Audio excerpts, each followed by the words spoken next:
문희정의 외신 브리핑. 네, 밤사이 들어온 국제뉴스들 정리해드리겠습니다. 문희정 국제정치평론가 전화로 연결합니다. 평론가님 안녕하세요.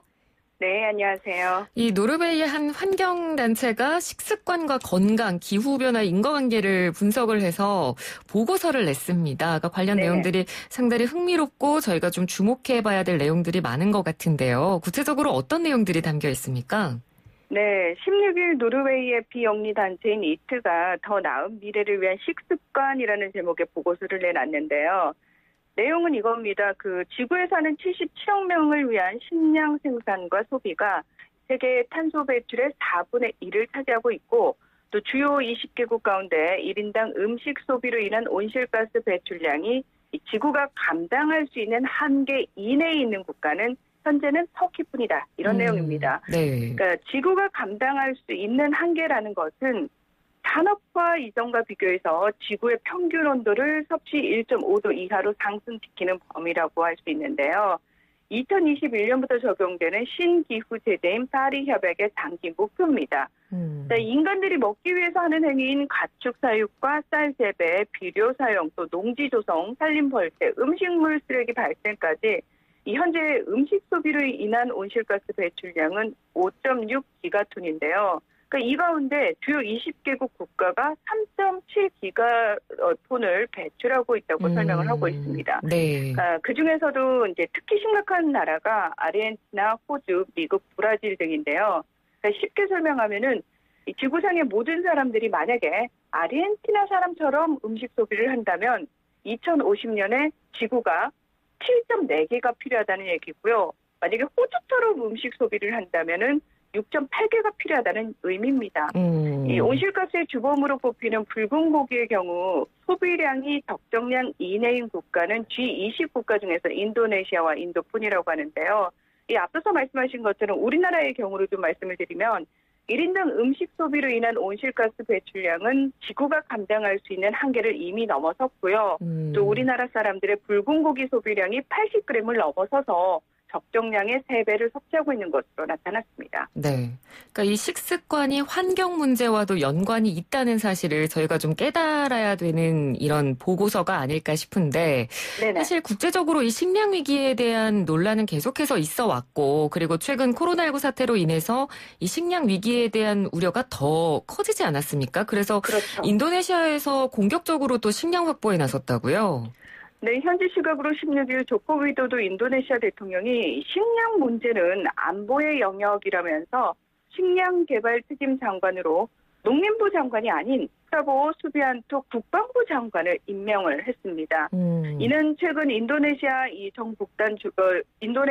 중부의 칼리만탄 플랑 피사우 군의 서울 면적이 2.75배에 해당하는 16만 5천 헥타르를 농경지로 개발하려는 계획을 추진하기 위해서인데요. 이 조코위 대통령은 중부 칼리만탄 농경지 개발은 이 코로나19 사태로 글로벌 식량 위기가 우려된다는 유엔 식량농업기구의 경고로부터 시작했다면서 전략적으로 식량 비축에 나서겠다 이렇게 밝히기도 했습니다. 네. 좀 구체적인 내용을 살펴보면 헥타르당 2톤의 쌀 생산을 목표로 1조 500억 루피아, 우리나라 돈으로 911억 원을 투입해서 관계시설 등을 설치한 후에 올해 10월부터 내년 3월까지 먼저 3만 헥타르의 모내기를 하도록 준비 중인 것으로 알려졌는데요. 현재 인구 2억 7천만 명의 인도네시아는 20개 이상 지방에서 달걀, 마늘, 설탕 등 식품이 부족한 상황이어서 이 식량 확보가 조코이 정부의 최우선 과제 중 하나로 꼽히고 있기도 합니다. 네, 그러니까 식량 확보를 위해서 대규모의 농경지를 개간하겠다는 건데 그럼 환경단체가 지금 굉장히 이 부분에 대해서 강력하게 반발을 하고 있죠? 네, 뭐냐면은 문제가 농경지 개발 부지에 일반 토양보다 탄소 저장량이 10배 이상 높은 이탄지가 포함되어 있다는 겁니다. 네. 그러니까 환경단체들의 논리에 따르면은 나뭇가지와 잎 등 식물 잔해가 완전히 분해되지 않고 장기간에 걸쳐서 퇴적된 유기물 토지인 이탄지 개간은 지구온난화를 막아줄 탄소 흡수원을 태워버림과 동시에 온실가스를 또 배출하게 되는 생태계적 재앙이 될 것이라고 경고하고 있는 건데요. 인도네시아에서 이 매년 건기에 대형 산불이 꺼지지 않는 이유도 농부들이 수익성이 높은 팜나무와 펄프나무를 심으려고 이탄지에 배수로를 만들어서 물기를 빼고 불을 붙이기 때문입니다. 네. 이 건조된 땅에 불을 붙이게 되면은 유기물이 타면서 몇 달씩 연물을 뿜어내게 되는데요. 예전에 저희가 이 시간에 이 부분과 관련해서 전해드린 적이 있는데 이 연무가 나오게 되면 싱가포르, 말레이시아 등 주변국까지 피해를 주고 실제로 사람들의 건강을 위협한다라는 사실입니다. 네. 그래서 이탄지의 원형을 보존해야 한다고 주장하는 환경단체와 차라리 농경지로 개간을 해야 화재가 덜 발생한다고 주장하는 정부가 첨예하게 대립하고 있는 상황인 겁니다. 네, 지금 인도네시아에서도 환경 보전 그리고 개발 논리 이렇게 지금 양쪽이 상충하고 있는 모습입니다. 자, 이번에는 칠레로 가볼 텐데요. 칠레에서 연금을 돌려달라는 시위가 벌어지고 있다고요. 네, 그렇습니다. 인구의 1.6%가 넘는 32만 천여 명의 코로나19 누적 확진자가 발생한 칠레에서는 아직까지도 일부 지역에서 격리 조치가 발동 중인 가운데 생활고가 좀 극심해지고 있는데요. 예. 이에 따라서 이 수도 산티아고를 비롯한 칠레 곳곳에서 연금의 10%를 좀 미리 인출할 수 있게 해달라고 요구하는 시위가 벌어졌고 이 과정에서 60여 명이 체포되기도 했습니다. 그러니까 코로나19에 따른 경제난을 해소하기 위해서 자신이 이제 미리 부어놓은 연금 10%를 좀 찾았을 수 있도록 해달라면서 온라인과 오프라인에서 격렬한 시위가 진행되고 있다는 건데요.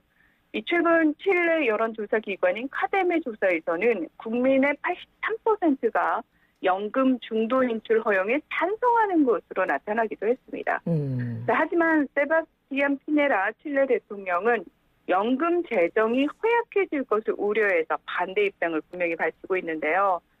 지난주 야당 의원들이 발의한 연금 10% 중도 인출 허용 법안이 현지 시각으로 15일 하원을 통과하자 많은 시민들이 환호하기도 했습니다. 하지만 법안이 시행되기 위해서는 상원에서 60% 이상이 또 찬성을 해야 되거든요. 설사 또 상원에서 통과된다 하더라도 피네라 대통령이 최종적으로 거부권을 행사할 수 있기 때문에 쉽지 않은 상황입니다. 네.